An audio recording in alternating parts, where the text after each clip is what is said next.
Zealand, October 30th, and I'm interviewing Phoebe Cranor in Gunnison, Colorado. So, Phoebe, let's just start with a little background. You were born in 1923. In Bayfield, Colorado. Oh, in Bayfield. Okay. I couldn't find out where you were born. And your parents were Mabel Walker and Walter Wilson. Right. Joel Walter Wilson. Oh, okay. And both my parents and their families came to Gunnison before the turn of the century. Okay. So they were living here for a long time before they were married. Okay. And then they moved to Bayfield, and we lived there till I was 3.5. Uh-huh. And then we moved to the Phoenix Indian School, where I stayed till I was 23.5. Right, okay. And got married Came back here. and came back here. Yes. Or came back here and got married. No, I got married first. Oh, okay. John came down to Phoenix to marry me. Okay. Oh, all right. Now, you were your parents' only child. Yeah. And you were named, actually, after your grandma, weren't you? After my mother's mother. Yeah. My grandmother didn't spell the name quite right, and so my mother fixed it. I noticed Changed that. me from Phoeba to Phoebe, Yeah. and Ann to Anne. Oh, okay. I'm still named after my mother, Oh, my grandmother. grandmother, yes. And you told me when we were talking about doing this, we decided we would talk a lot about your mom and coming here. And your mom was born in Kansas, is that right, in 1891? In what? 1891? What year? 1886. 1886. Oh, And my father was born in 1883. Okay. I don't remember the town in Kansas for either one of them, but they were both born in Kansas. Oh, okay. That's your father. Yeah, well, I took this off of records in the file in the library, and sometimes their dates aren't correct, are they? So your dad came to Doyleville, according to this report, in 1892. Oh. My mother and her family made the first trip they made to this part of the country. My grandfather had a peculiarity, I think you could call it. He loved to buy sight unseen a place somewhere. Oh, okay. Go to it, fix it up, then he got bored and he sold it and did that again. Now, is that what he did? He came to Doyleville. I actually met your grandfather. He came to Doyleville in 1891. Yeah, my mother's Yeah, family. right. But Ezra. not 1891. Oh, okay. Let's see. I'd have to figure it out. 1892?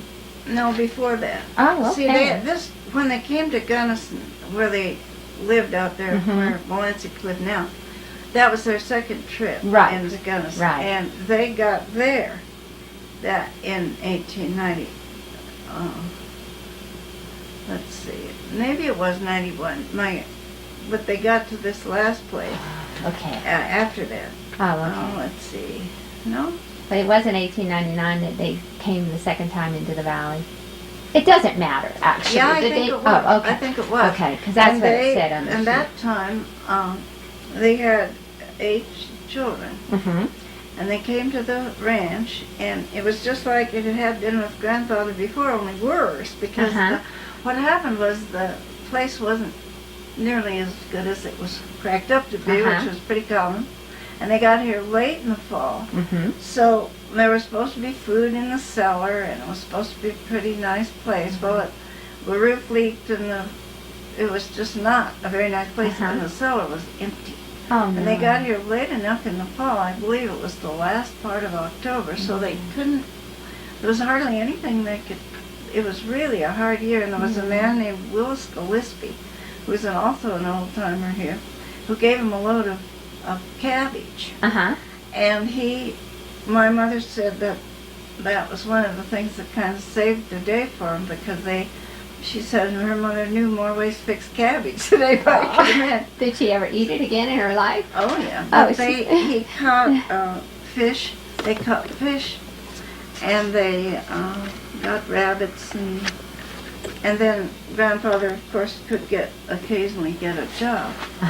And how much more do you want me to go on? No, I want you to go on. Yeah, well, what happened then was that my grandfather then, the first year, they managed to get through the year, and then, of course, in the spring, they planted a garden, and he worked for people and earned enough to buy a cow or something. And they kind of got things together that second year. And this was like, the ranch was about 5 miles north of town on the river? Is that right? It's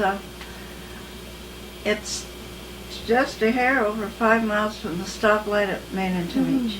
Okay. And it's just 5 miles to our place. And their place is across the road to the west. Oh, all right. And it didn't look like that now. Anyway, they came after that first winter, while they kind of got things together, and they began to do a little better. And then my grandfather, whose name was Ezra Walker, I guess I ought to back up and say the reason they came to Gunnison in the first place is because Ezra's sister Kate had already come here, and her name was Kate Redden. She married, Redden. Anyways, first name was I know. Anyway, and that was there were just 2 of them in the family, Ezra and Kate, and so she persuaded Ezra to come out here with his family. And then Grandfather got an abscess in the palm of his hand. And it never went away, and finally in, March of 1902. I believe it was March. It was 1902. Why, he finally died. They said that he had died of the abscess had poisoned his liver, and that he died from that, but doctors didn't know as much then as they do now, so I don't know for sure. But anyway, my mother was 14 the previous February, and grandmother was 3 months pregnant with her 9th child when her husband died. And so then she was left with the job of raising her children, and it wasn't easy. And your mom was the oldest at 14. My mother was the oldest. And she had met my father, who was 17, up at the Paragon Schoolhouse, which is now a museum, you know. My father was building the fence around the Paragon Schoolhouse when they first met. And my father's mother had died when he was 3. And he'd been raised by an old maid aunt, and so he was really hungry for some mothering. So my grandmother just kind of took Walter in with her family and loved him. Everybody loved him. And then, of course, they all went, and it wasn't the schoolhouse that's there now. It was an old log school. His mother was teaching in the schoolhouse, this schoolhouse, when it was put up.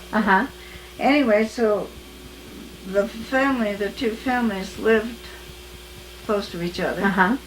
Rocky River Resort is where my grandfather Wilson's homestead was. And my grandfather Wilson gave the land for the Paragon School, which is exactly an acre.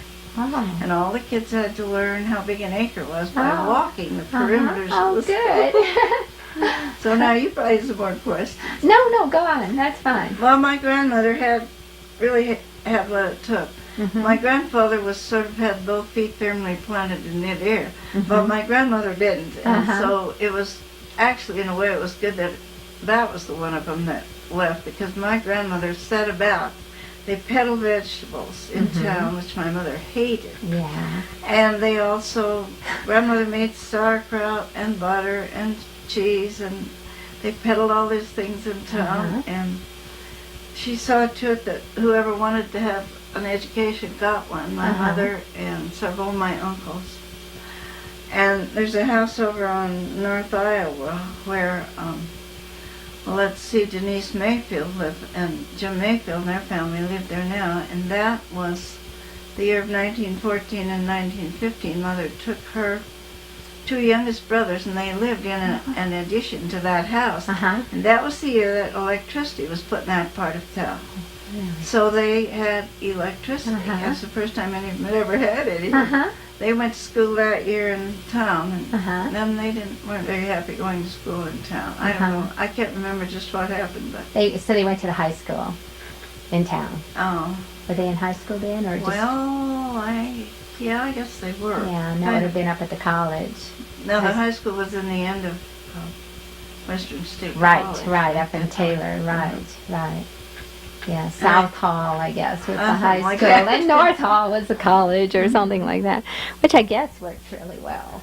Well, yeah, it was all right, and some of the college professors taught high school. Right. That's Now, another interesting thing about my family was that Mrs. Esty, Viverell Esty, whose father was John Outcall, who came to town, to Gunnison with Sylvester Richardson in the first place, had the ranch right next to my parents' ranch. Right. And so after my grandfather, Ezra Walker, died, Mr. Outcall was just really good to the family and sort of took them under his wing and was a real lifesaver for them.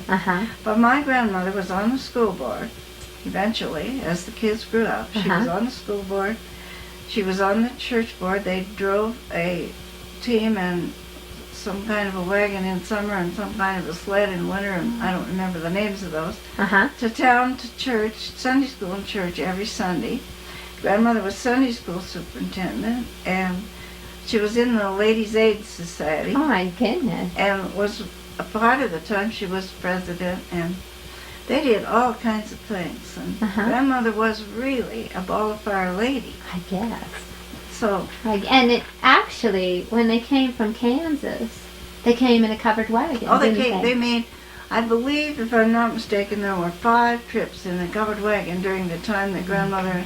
See, they went from Kansas to Arkansas, and then back to Kansas, and then to Doyleville, and then back. I've forgotten the sequence, but they made. And poor Grandmother was pregnant. Good share of those. Oh, I bet she was. If not, one of the times she was pregnant with my Uncle Ralph, who was C.R. Walker, and he was a professor at the college. Oh, right. And Grandmother put her hand into a nest to get some eggs out of it, and there was a rattlesnake there, and the rattlesnake bit her.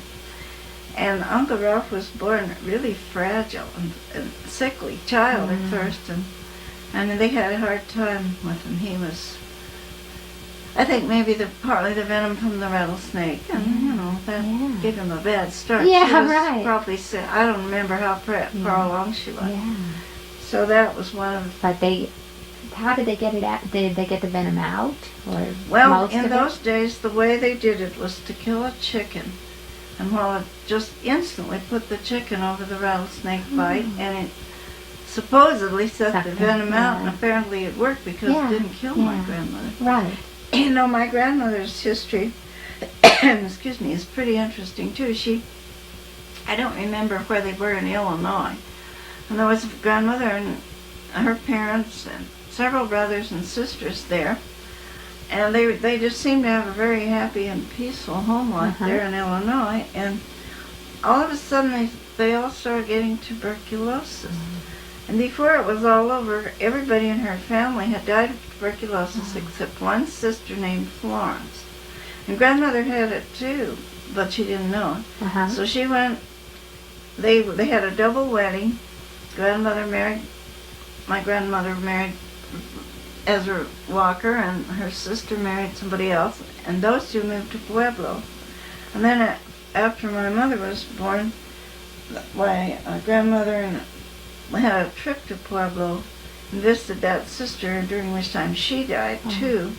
And so Grandmother had lost all of her family to tuberculosis, and she herself told me stories about how she'd cough up blood, but she got over it, and apparently was perfectly healthy because she was 73 or something like that when she died, and she was in.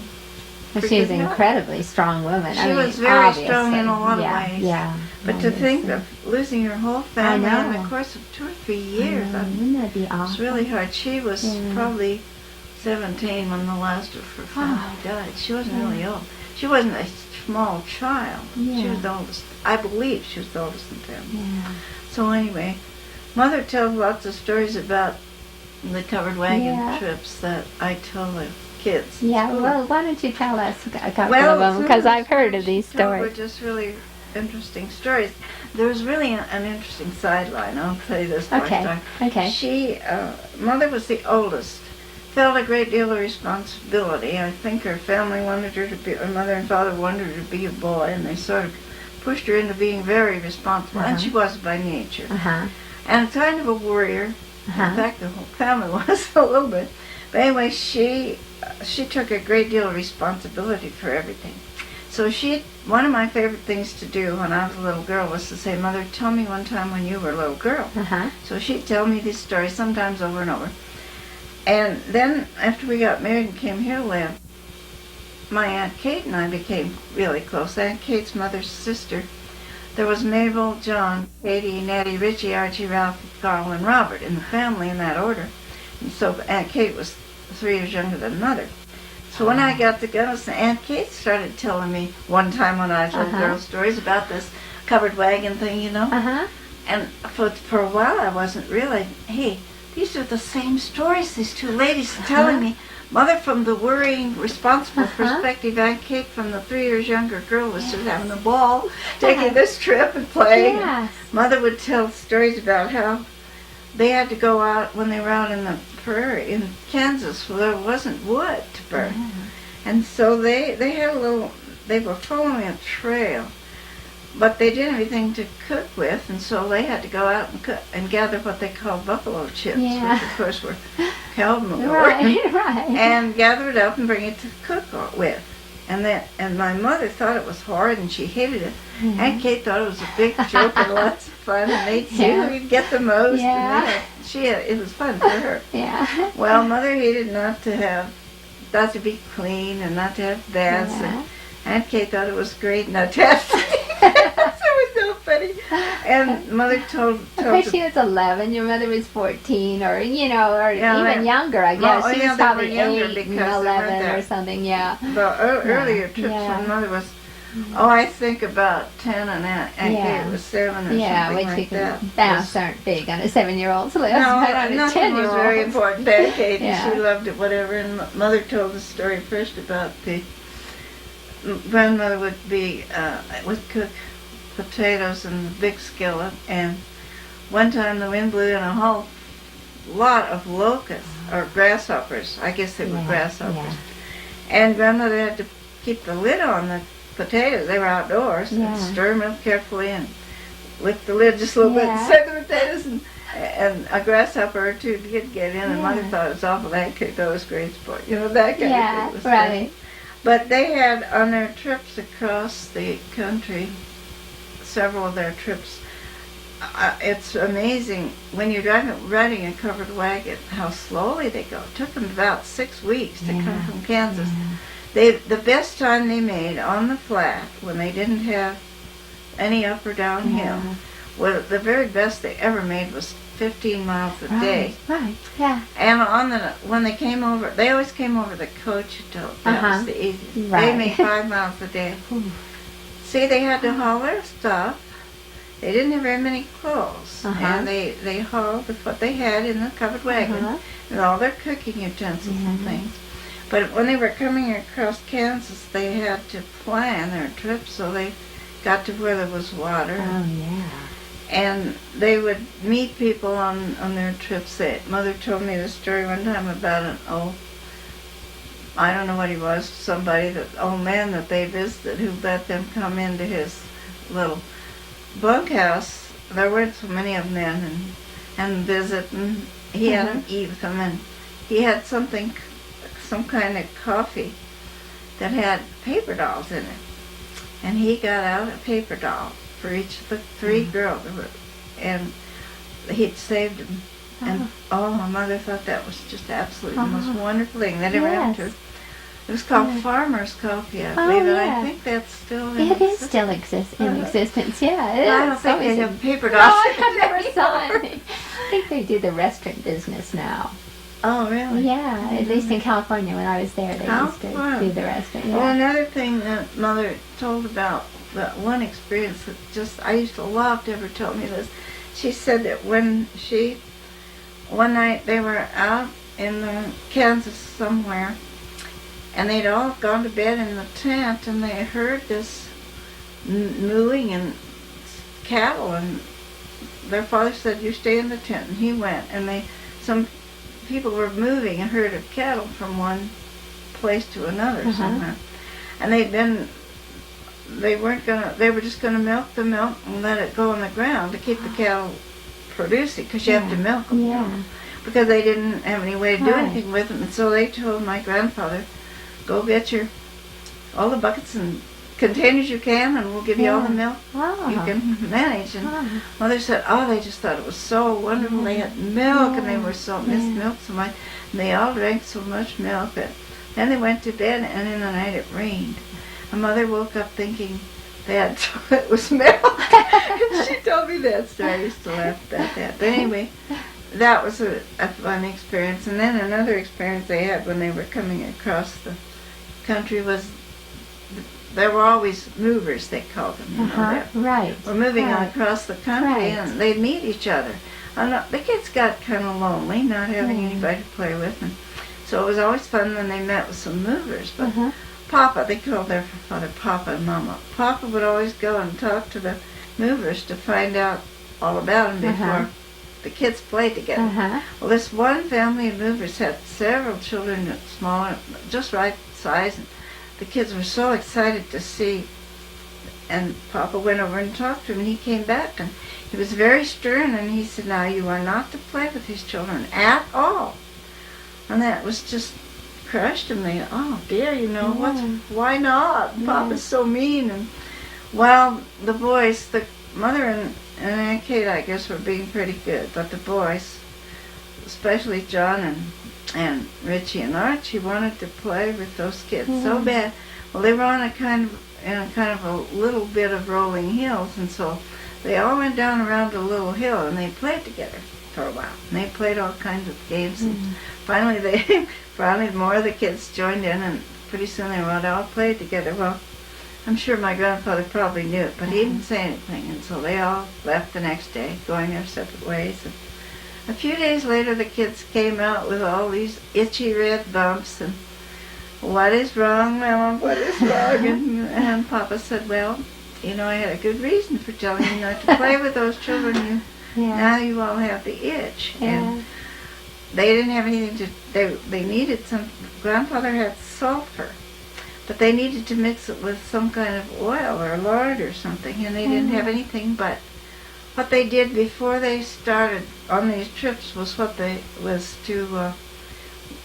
called, oh dear, what did they call it? I can't think of it right now.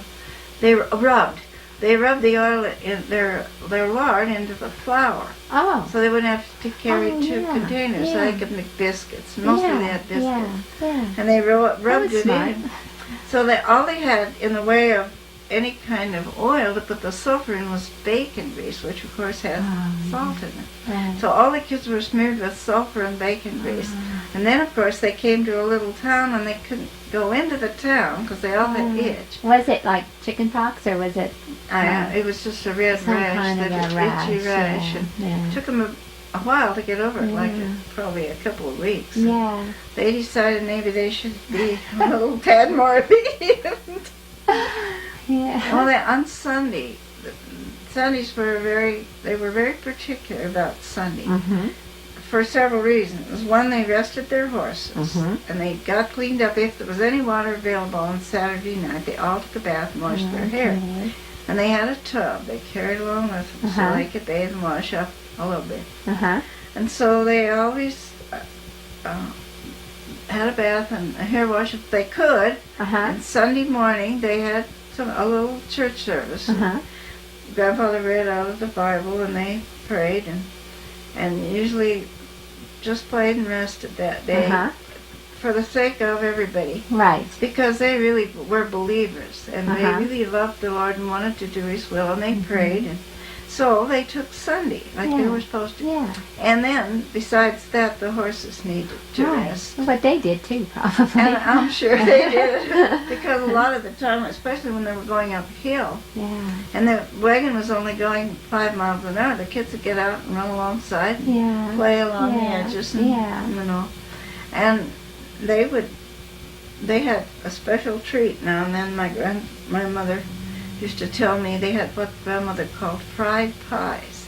She'd bring dried apples and raisins and things and mix those with water, and then she'd make a pie crust and fold it with a little bit with fruit inside and deep fat frying, as I understand it, or at least right.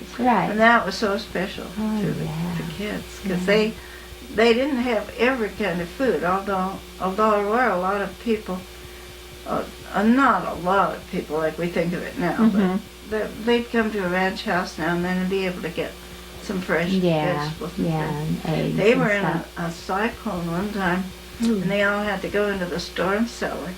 Mother told me all about that. You know, they were with some people from Germany that had been German, I think. And they went into the storm cellar, and they were so worried about their horses. But all the animals had gone into a kind of a little low place, and they were all right. Oh, that was good. Mother came out of the storm cellar, and the rain was warm, and it was still raining, but the wind. So all of them were down in there, and they were kind of scared. It was kind of their first experience. Yeah, I bet. Yeah, good thing they were at least had a storm cellar. Yeah. You know, for somewhere where there was a storm cellar. Out in Kansas, Mother said everybody had a storm cellar across the part that they... And when they saw big clouds, you know, they would loosen the horses from the wagon. Yeah. And their horses' names were John and Bessie. And then they had a big dog named Buck who went with them. Oh. And several times they covered wagon. And then when they moved to Darville, the family moved to Darville, that's when my Uncle Dick was born. And they had 4 children the first time they went to Darville. And then Uncle Dick was born there. And this Buck protected the kids. He wouldn't let anybody near him. One time a man came on horseback and he wanted to talk to my grandmother or my grandfather or somebody, and Buck wouldn't let him come close until somebody called him and said, it's all right. He took care of those kids really well. And they loved him dearly.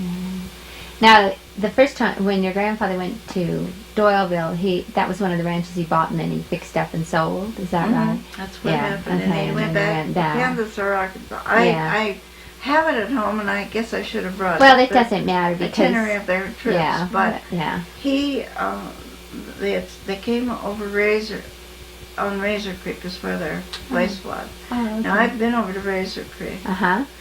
Another interesting story that my mother liked to tell was about the games they played, the things they did for entertainment. They had all kinds of games. They played lots of word games, and they memorized stuff. Grandfather was very well educated.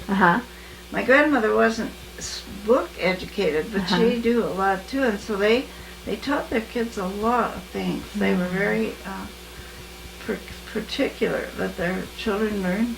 And it turned out that Mabel and Katie and Richie and Archie and Ralph and Carl and Robert all went through college. Only John and Nettie didn't finish college. And Nettie was always sick, right? She was quite sickly, and I think she probably had a birth defect or something, because I've seen pictures of her. She doesn't look quite like the rest of them. But when they got here to Colorado, my grandfather's sister Kate and her house lived up just this side of Harmel's in a little house. I don't know if you know where that is or not. Somebody has bought it and fixed it all up. It's a neat. I've got to go see it. Anyway, that's where she and her husband lived. That was a homestead. And I remember my great aunt Kate. I was about, I think, 6 or 7 or something when she died. I remember her quite well. She was absolutely dead. So we did a lot of shouting at her. But she was a little tiny, feisty lady. In fact, she would have been a first-class suffragette because she was just out to show everybody that women were better than men. Not just good ass, but better. It's really interesting to me how, sometimes young people today think that everything begins today, and when you start hearing about these women and pioneer women and women who came in and women like your grandmother who took a whole family and said, well, we'll survive. Yeah, they did. They were survivors. Yes. And, my great aunt Kate and her brother Ezra had a really hard experience. They lived in the South on a plantation, and they were fairly, not wealthy, but fairly well off, And and then the Civil War came and just really wiped everything out. They lost their plantation, and their father was killed, and their uncle, their father's brother, took in Julia was her name, and Kate and Ezra. And I'm sure from all I know about the situation that they weren't awfully happy with their uncle. And so as soon as they possibly could, they left and came clear out here. And Kate got a teaching job. And she was teaching when she married Will. I guess his name was Will. I'm just thinking it was, but I'm not positive. And he was just a cowboy, and here she was a teacher and educated, you know. And I believe that one of the things that really shaped our family, I've just realized in the last few years, is that my great aunt Kate felt betrayed by men. Here came the war, lost their plantation, lost their father, was taken in by a man who I'm quite sure let him know pretty well that he was just being good to him, I think, or something. She came out here with a real dislike for men. And in a way it was good, because she really was a feisty little go-getter, and she made a life for herself. She ended up with 4 children. They did. I mean, her husband was there too. But she really wore the pants and insisted. She probably felt secure with her husband. I think. He probably didn't threaten her the way other men had threatened her. And their kids have all turned out well. This Will Redden that lived here for so long, you know, he was a super fellow, really. And all his kids are. And they were good people. But Aunt Kate really, she had a lot to do with my mother's life. And as I've been studying the effects of our early lives on our later development, I've seen a lot of things about that. But they were all survivors, you know, the kind of people who, when things are difficult, they just gather their resources together and go ahead. They probably even expect things to be difficult. They don't expect, especially someone who'd been through what she'd been through. Nobody, she probably wasn't you're right. expecting them to be easy, you know. No, nothing else. Nobody expected it to be easy. And that first year, when my mother and her family were on the ranch, and all they had was cabbage and rabbits and fish and things, you know, they laughed and they played. I have pictures of them. In those days, people didn't smile for pictures. No, I know it was they very didn't. proper not to smile. Right. But my mother told me about some of the things they did that were fun, and they laughed a lot, and they did a lot of mischief, and worked hard together and everything. But it was really, you know, life wasn't awful. No, but it was difficult. It was difficult, especially for my grandmother, but she had a marvelous sense of humor. And there must have been, she must have taken pride in knowing that she held her family together. Yes, she was proud of her family, and they all turned out. They didn't have any black sheep. And she was a very devout Christian, and she gave the Lord lots of credit, just exactly the way it was, you know. But somewhere I was reading just recently that in the old days we expected to be good, you know, but now we expect to be happy. But if you expect, you know, who told you that? I don't know. I read it somewhere. Oh, that's a true, difference. Isn't it? It is. I thought, but you know, that's if right. you're focusing on being good and expecting to be good, you generally are happy. And you start thinking about, now am I happy or not? I know. You are. That's right. Well, my grandmother, though, my whole family had a marvelous sense of humor.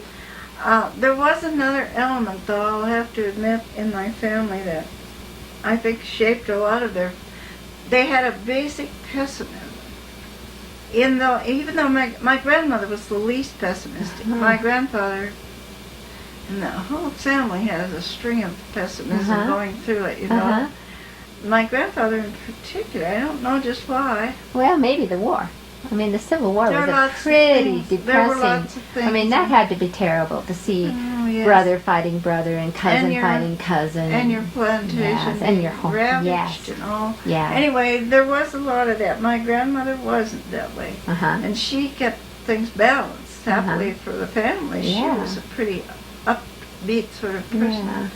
And she was... I wasn't really well acquainted with her because we moved to Phoenix when I was 3, and we came up here once every summer except 2 summers, and I had that time with my grandmother and my Aunt Kate. Well, I thought Aunt Kate, I think Aunt Kate was my favorite person in the whole wide world. I just adored her. And I loved my grandmother, but she died when I was only 12. Oh, yeah. So I didn't, but she always had a joke. And could always make the light of things. And we have reports and all minutes from meetings of the school board out there. When my mother was on the school board. I mean, my grandmother was on the school board. My husband was on the school board. My mother taught the school. My grandfather, my grandparents' other children, grandmother's siblings, went to school to her. So did my father's younger sister. So here we had mother teaching her own brothers and sisters. Well, I guess she didn't teach her sisters, just her brothers. Just her brothers. And see, my father's family came to Gunnison when he was 3. His mother had died, and there were 9 children in my father's family. My father was next to the youngest, and then and so some of them were all grown up, already. Yeah. But my grandfather then, this was Samuel Wilson, married again. They had 2 children, 2 little girls. And he married a woman who already had a child. So it got kind of complicated who was who. Yeah, right. But anyway, those 2 little girls went to school to my mother. And then later she married their brother. It was kind of we were all... Yeah. Well, in fact, right now, it's so funny. I have a cousin on my mother's side, the daughter of one of my uncles, married a cousin on my father's side, the son of one of my aunts. So they're both my cousins. They're no relation to each other. But as one lady said, at least it serves to keep all the relatives in the family. That's true. You may get confused about what the relationship is, but at least... when I moved back here after we were married, there were so many relatives. Yeah. I didn't know who they all were. Well, now tell me a little bit about your growing up period. You grew up in Bayfield, but then you moved down to Phoenix Indian School. I was 3 1/2 when we moved to Phoenix. I didn't know till I was grown that my father had petit mal epilepsy, and he was struggling with it because you pass out sometimes. You don't have a fit like you do with grandma. You just don't remember. But you just black out and you're apt to fall and stuff. And so they were in pretty bad shape, and they financially, partly because my father was orphaned when he was 3 and he was rather fearful. So they got a job. My father got a job at the Phoenix Indian School. Oh, okay. And he was already 40. He was past 40. So he was too old to be a regular. He was too old to be in the civil service. But so they took him on as a regular laborer. So he was low man on the totem pole. But we moved to Phoenix, and we moved in October when I was 3 1/2, and lived there then until my parents retired in 1950, I guess. Must have been interesting being raised at the Indian School. It really was, and one of the assets of being raised in the Indian School was at the Indian School. Of course, I couldn't go because I didn't have any Indian blood. All I had to have was the 16th, but unless I got it by osmosis, I didn't have it. But I was a great big girl. I'm sure I was 15 before it even dawned on me that anybody cared what color their friends were. My friends were every kind of mixture of Indian, and Negro, Mexican, Chinese, you know him. And it didn't matter at all to anybody. And we played together, and it was really a nice experience because everybody was friends. But there was one thing about living at the Indian School that it was really a unique environment. I've never found anything much like it, except maybe an army base. But they taught the kids, the Indian boys and girls, everything. I mean, they had a print shop, they had a mechanic, they had a laundry, they had academic, and they had auto mechanics, and they made ice, they stored water, they baked bread, they cooked, and they processed food. And they milked cows, and they just did absolutely everything, and learned all kinds of some of the boys that were doing the printing press really did nice work later.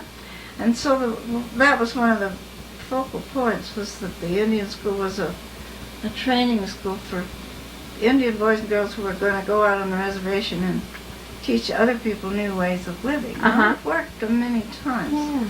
But when we first went there to the Indian school, they were very carefully regimented. They had a dormitory for the big boys, a dormitory for the big girls, and another dormitory for the little children. One side for the boys and one for the girls. And each one had a swimming pool, and they had a swimming pool for the employees. And we all had houses.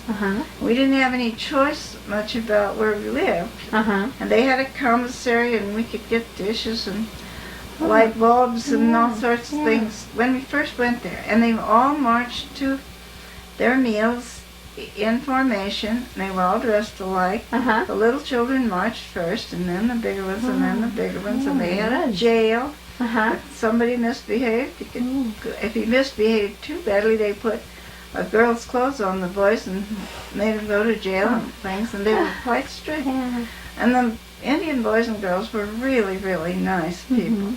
They had a hard time sometimes because they had to learn the language and a way of life. And come away from home. They had a hospital there too and everything. Family and but everything. They had, when we first went there, the whole atmosphere was just really, I felt really loving. I wasn't unhappy living there. And our neighbors we had nice neighbors. The only trouble was most people moved around a lot. They were transferred, and they put in for transfers. But because my daddy wasn't in the civil service, we stayed. We stayed the whole time right there.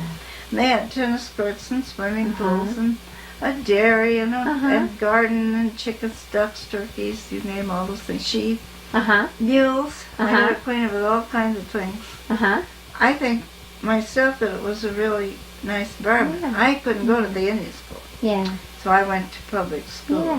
Which was good too, I suppose, because it got you off the... Well, it gave me a new, another dimension, I think. Because being an only child, I really needed some more experiences, You need to turn me over? I didn't hear it. Should clicked off. But did I miss a lot? No, it doesn't matter because this is just a backup. But I just figured that has to be about a half hour, and it was. It was more than a half hour. Wow. So this is the one we care about, not that one. But I just figured I needed to. Now, if you have any more questions, you better ask me because I don't know. Well, I want to know how you met John and how you decided to come back to Gunnison. Well, John's sister came here to go to college. His mother had also died when he was quite small, and his sister came here to college, and she let him know that Taylor Park Dam was going to be built, and they wouldn't. It was right during the Depression, so they didn't take anybody that just came in. You had to live here a while. So he moved here and started working for my uncle, Rich Walker, who had the Cloverdale Dairy. So that was about in 1938, is that right? 37, okay. I'm not sure. Okay. My uncle, by the way, Richard Walker, bought the family place as soon as he was old enough to. He went to agricultural school, and he bought the place and took over the management of it, and he had a marvelous dairy. So John Cranor came in to work for Uncle Dick so he could stay around and be hired to work on the dam. So John was 37 years old when we were married, so this was before the war, I suppose, a few years. Well, I was 12 or 13 when I first met him, and I guess if either one of us had known that we were going to get married, we'd probably both gone and jumped in the river. But I met him, and I met his sister, and I liked them all. They lived at the end of a lane. And then when, after the war, we came back, and he had come back from the army, too. And my two cousins that married each other, that I mentioned a while ago, suggest that we double date a few times.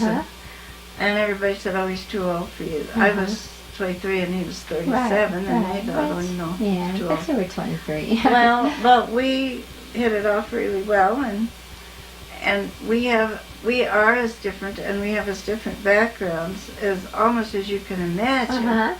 But we have a lot of basics that are the same, though. I mean, we both believe in certain things, and we believe in being prompt and honest and something. But all our backgrounds are so different. But anyway, we talked it over, and we were not what you'd call in love. We talked it over and decided we'd be able to learn to love each other. We loved each other a little bit, but and that we had some advantages that other people didn't, and we talked it over. Decided we'd get married.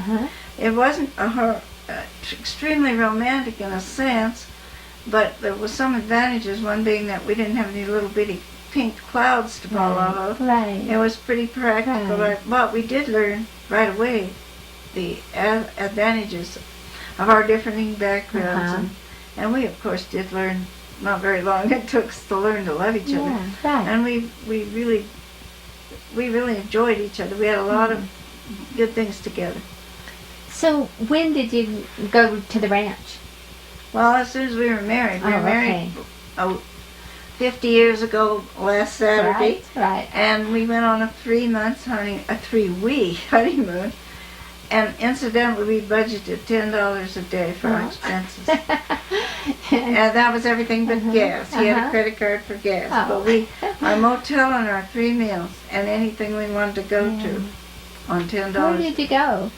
Well, we were married in Phoenix, and we went out to the West Coast, where I'd never been, and went right up the West Coast on that Highway number 1 that's right along. I'd never seen the ocean. And we went to San Francisco, which was really an experience, because I'd never been anywhere but Phoenix and Gunnison. Well, in the little towns in between. And so it was just a whole world of difference to me. And we followed the highway clear along till we got even with Portland. And then we started back home, and we got back, I believe, on the 23rd of November.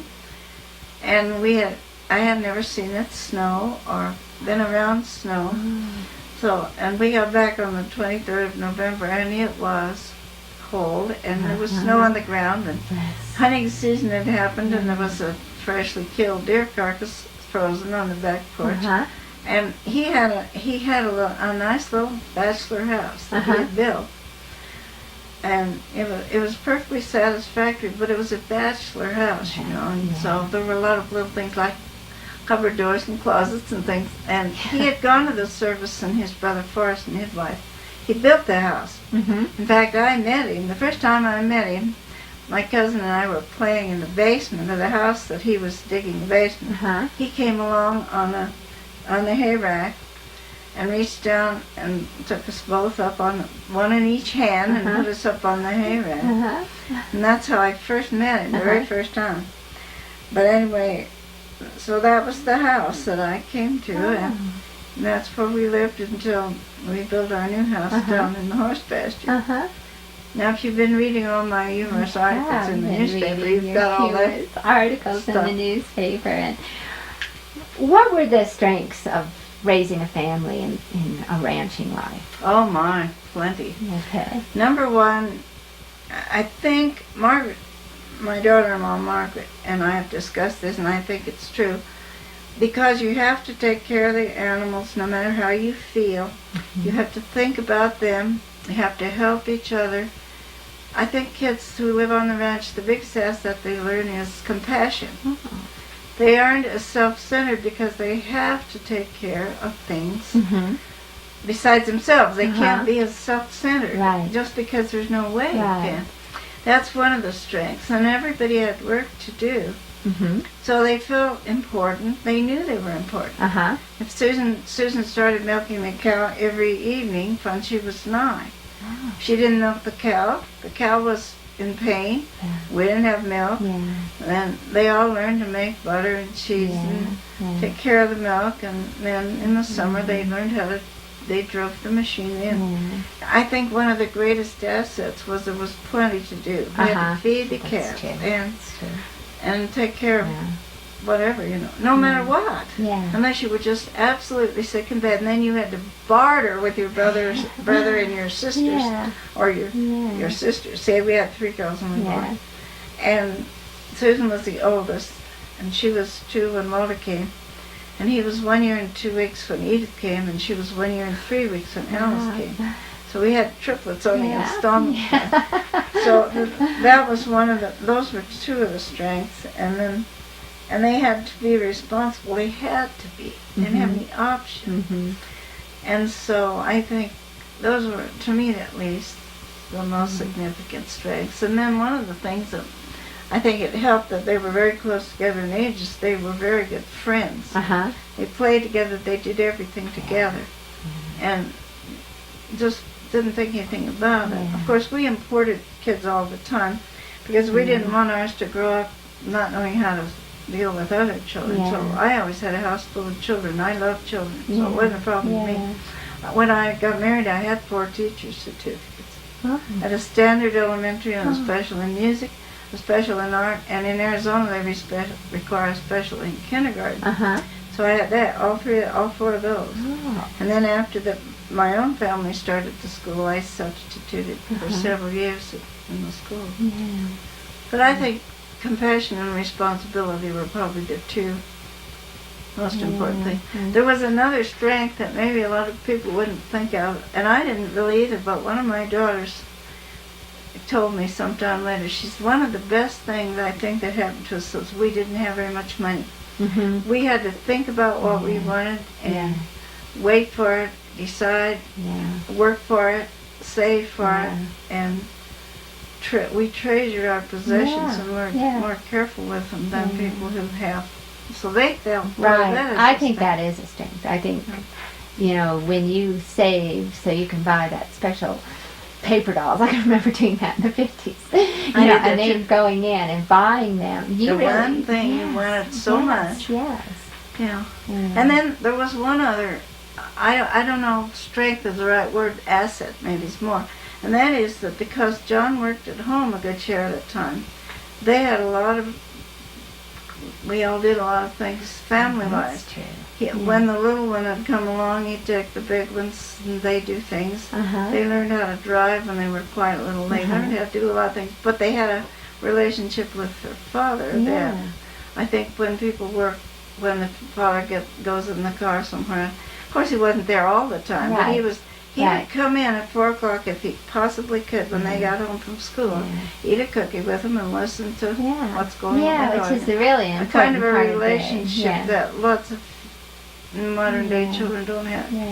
But ranch people still do that quite a bit. You've seen a lot of changes in this valley since you came back here, and obviously since your mother was here. What's the biggest change you've seen? No, the biggest change is many, many houses and people and things. I mean, it's fast becoming a kind of a big town. I used to time and time again drive from our place to town and never see anybody. The only houses between our place and town were Mrs. Estes' house, and her house burned down the first year we were married. So, and my husband went and helped with that, helped to take care of it, and then they built her new house. It was that house, and then we'd been married a few years when Richard Guerrero built his house. And you just go. I remember having a flat tire one time. Decided there's no use in waiting for somebody to come along, so I changed it. One of the hard things. That's one of the main things. It's just we've become modern. The Denver drain is gone, and we have streets that you don't get stuck in every spring. Even the alleys you don't get stuck in now. That's true. We have a lot of things we didn't have then. Do you think the changes for the positive, or do you regret it? I guess is really what I want to say. I'm not much of a hand to regret things. I really believe that there's somebody in charge of things that knows what's going on. Some people really mind it growing. Growing up in town in a city the way I did, it doesn't bother me as much. And a lot of the things about Gunnison are still the same. People are still friendly and nice, and we don't need to worry too much about not being able to trust people and that sort of thing. Yeah, that's true. You can still go to City Market and say, oh, I got to just rush home, and you end up spending an hour at City Market by the time you talk to everybody you know. Yeah. I know. Yeah, we talk to everybody everywhere. And and some of the advantages, I do think when you get a lot of people you don't know, it isn't quite as much fun. We used to know everybody at the college, everybody. And now we only know maybe a dozen of them. And things like that. But when my mother was a child and they peddled vegetables, of course they knew everybody in town. Her mother hated that. She felt like everybody looked down on her, which I don't think they did, but that's why she felt about it. But they certainly knew everybody, and people were awfully nice to them, too. She was probably shy. Just, you know, and plus teenagers are very self-conscious. They don't want to draw attention to themselves, especially peddling vegetables. I know. And my mother tells, well, and Kate did too, they had a dress they wore to school all week. And they had aprons to go over the dress, and then they had a Sunday dress. And on Saturday, they wore their old, worn-out or outgrown clothes while grandmother washed their week's clothes, and then they could wear them the next week. You had one dress until you either wore it out or outgrew it. And of course, if mother outgrew it, why she passed it on to their sisters. I mean, people just didn't have lots of things like that. They didn't. But they weren't really alone either. There were probably a lot of people in town who were the same. I mean, I don't think anything about it. They thought anything about it. Well, is there something I should have asked you about that I didn't ask you about that you wanted to say for this I can't think of anything. Okay. Probably when I go home I will. Okay. If I do, shall I call you and come back and some more? You should. I probably should. But I didn't know exactly what you wanted. And I talked to the 5th grades every year since we moved to town about all these things, those stories, like the time that they had a house in Doyleville that first year. They had 2 little houses, one where they slept and one where they did the rest of their day. And they had a little kind of catwalk between them, so the one where they slept was pretty cold. And Mother told about how they'd get in bed and curl up and get warm, and then they'd gradually straighten out. She straightened out and put her feet on something furry that jumped up and ran away. It was a chipmunk that had decided to go to bed in their house. And then one winter they lived in Doyleville was a very deep snow winter, and the snow piled up so high that Grandma had to keep a lamp burning all the time because they couldn't see out the windows. But the wind whipped around, so it made a little pathway around outside the house, between the house and the snowbanks. And so Grandmother put the kids out there to run out from their extra energy. Well, that was good. Well, that's about all I can think of. Okay. Well, thank you very much, Phoebe. I really appreciate it.